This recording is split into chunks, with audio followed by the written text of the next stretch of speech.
What's up guys, my name's Liam, and today we're going to be taking a look at some of my favorite budget gaming mice from the year 2024. In order to qualify to be on this list, the mouse itself has to cost under $69.99, or it has to have a variant that costs under $69.99. For example, like if there's a Pro version, then a Pro Max that could be a little bit more expensive. So in this video, I will leave bookmarks down in the description below in case you don't want to watch the full thing and you just kind of want to skip around. But I'm going to do my best to try and go from my least used to my most used, just based off of my general preference. And please do keep in mind that this list is entirely subjective, just based on my hand size, grip style, and what I personally have preferred to use the most myself. So with all that being said, let's go ahead and jump into it and get started.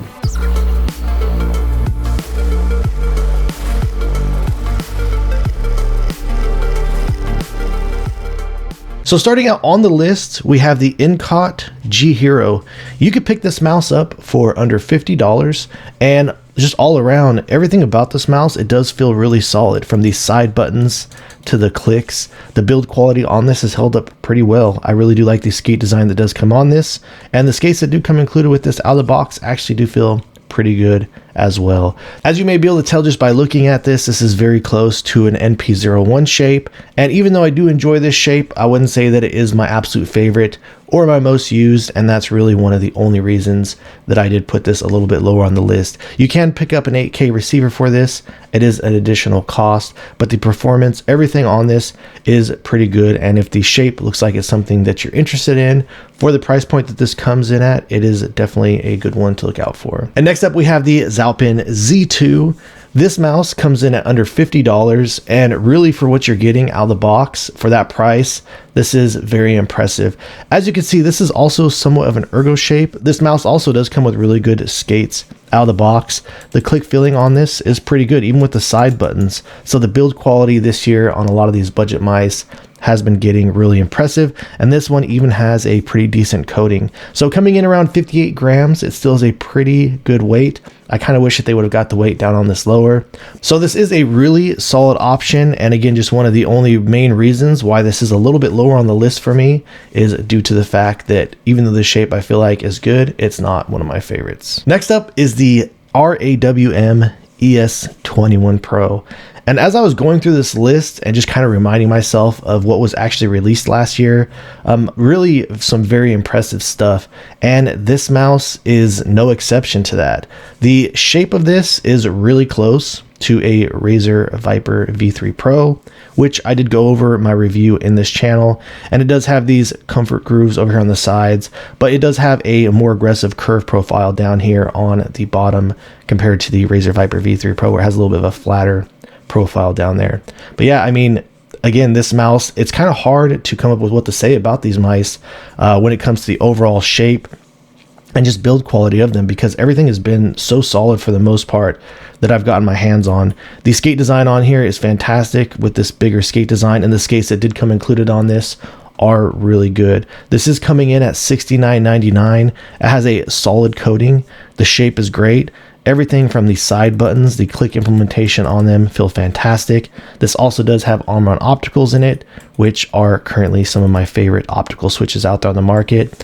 And just everything about the click implementation on this, the filling, the scroll wheel, this is a really solid mouse. The one question I still have about this mouse is that they're using their own custom firmware. I can't get it to register on my XLAT, so I don't know exactly what the numbers are that are coming off this thing.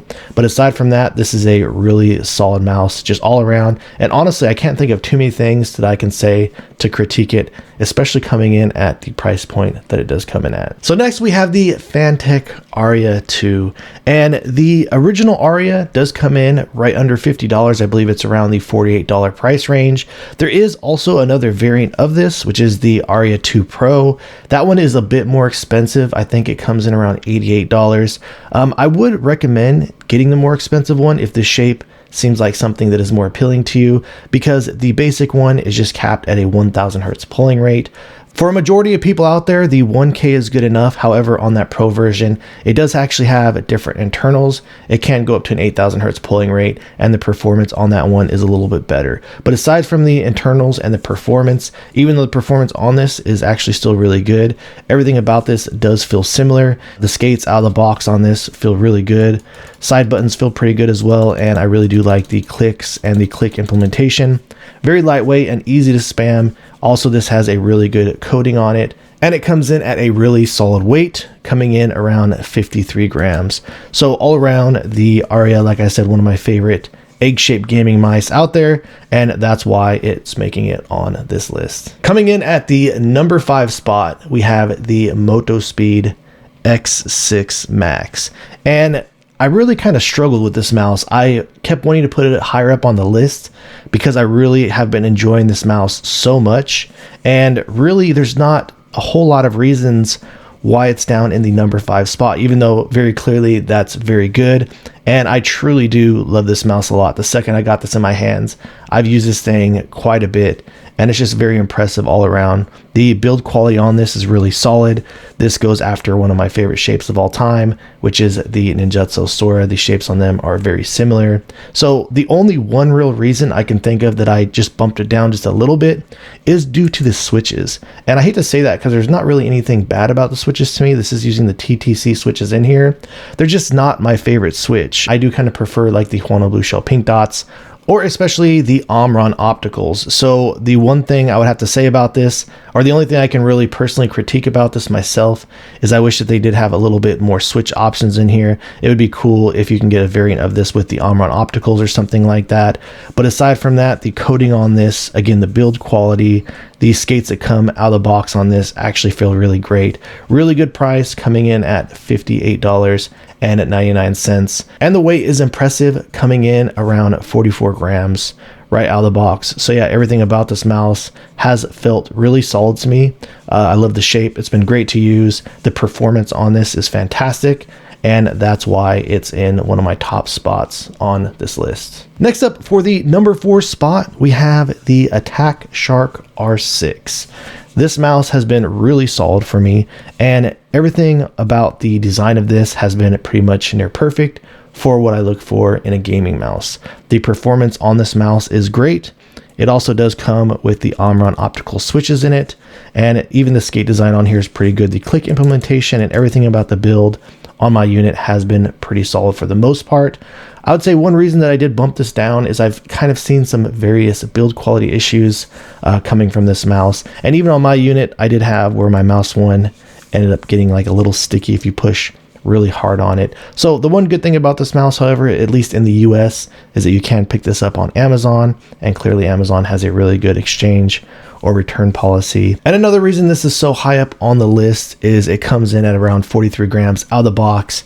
So the fact that I've been enjoying the shape and the size of this mouse, just the overall general feeling of it so much, is why I did put it up so high on the list. I also am going to be looking to pick up some aftermarket skates for this mouse, since the ones that do come included on here are not my favorite. But aside from that, like I said, basically the clicks, the performance, and the size and shape of this mouse is one of the reasons that it ranks so high for me. For the number 3 spot, we have the ATK and the VXE mice. And the reason that I've put so many of them on here is because really all of these mice are very similar to one another.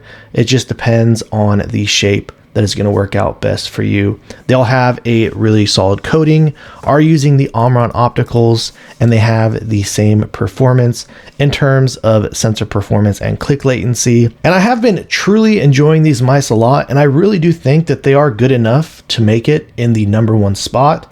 The only real reason that I got these down in the number 3 spot is due to the fact that there's so many variants, and I do feel like the pricing on these does kind of vary quite a bit.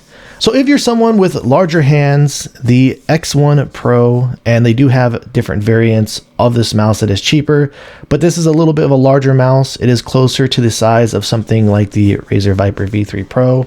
It is a very similar shape to that. So another perfect example that I wanted to explain to you guys why these are in the number 3 spot is taking a look at the Mad R Major, for example. So if you wanted to pick up just the original Mad R, that's coming in around $55. And if you wanted to jump up to the Major version, it's a $20 price increase. So it does get quite a bit more expensive here. But the Mad R Major has been absolutely one of my favorite gaming mice out there. This is closer to the size of an X2 Medium and a very similar shape to that too as well. The R1 Pro, which I do believe was on my #1 spot for the list last year, this is, in my opinion, just all around an improved version of that mouse.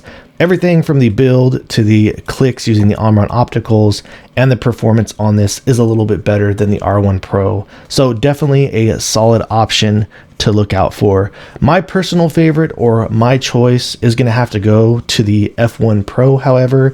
And the one thing that is kind of unfortunate about the F1 Pro, I do believe that when this first came out, it was a lot cheaper. I don't remember off the top of my head the exact price that it was. You could pick it up for under $70 still on metkeys.com, and I believe you can get it for even around the $55 price range, something like that, off AliExpress for just the Pro version. But the price on these mice too has also gone up quite a bit. Like I said, just the fact that the Pro version is coming in at $75, and if you wanted to get the Extreme version, you're going to be looking at around $90. So even though I really do like these mice a lot, that is one of the main reasons why to put this down a little bit lower, considering the fact that these have gotten a bit more pricey. And like I'd mentioned, as much as I love the F1 Pro, this does have a little bit of a lower sensor placement on it for me. But aside from that, I really do feel like the gaming mice from ATK are going to be a staple on this list.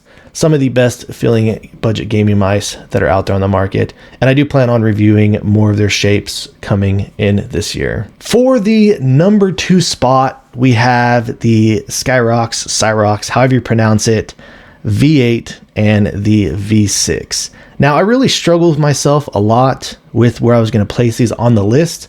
And to be honest with you, there were times where I had them in the #1 spot, and it's because these mice really are fantastic. They are coming in right at the cap of the price point of $69.99, and everything about these, from using the Omron opticals, having really great clicks, the build quality on these felt pretty solid, and the coating on these is also really good as well.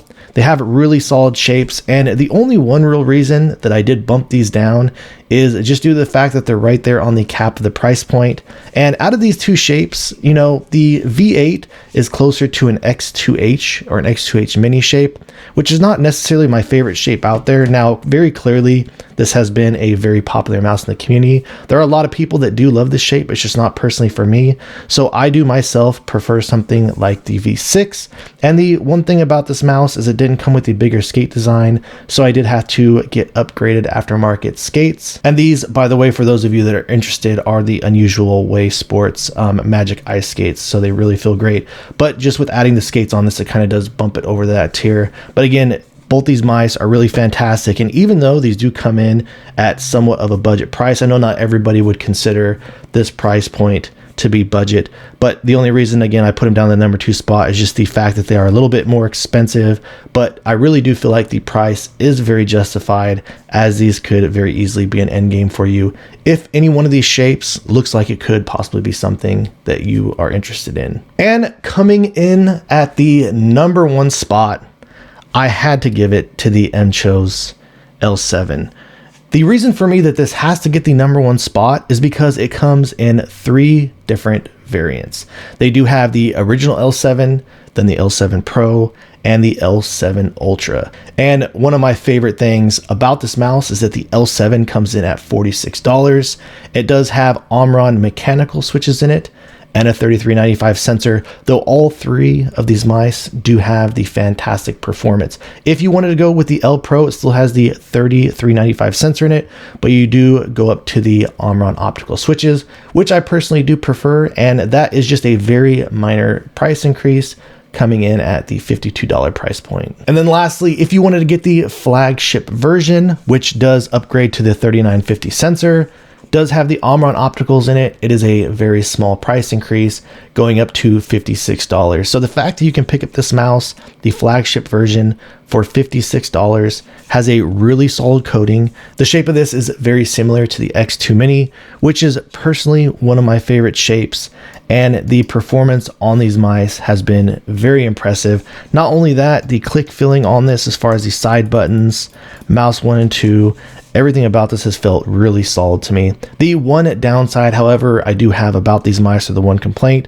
is that the skates that do come included on this, I'm not a fan of them, but I do feel like a lot of people that pick this mouse up are going to throw on some type of dot skates or something like that to get the weight down on this a little bit more. I do prefer more of the larger skate design myself, so I'm looking to pick up aftermarket skates for this mouse as soon as they do become available. But the fact that all three versions of this come in right around the 40-gram weight, again, if you were to throw dot skates on here, you can get right under that 40 grams. But everything about these mice, with the feeling, the pricing, the performance, that's why I've chose the L7 as the #1 budget gaming mice of the year for me. All right, guys, so how do you feel about my list? Do you agree? Do you disagree? Please let me know down in the comments below. If you've enjoyed watching this video and are interested in seeing more videos like this in the future, please drop this video a like and subscribe to my channel. And thank you guys so much for watching. I look forward to seeing you in the next one.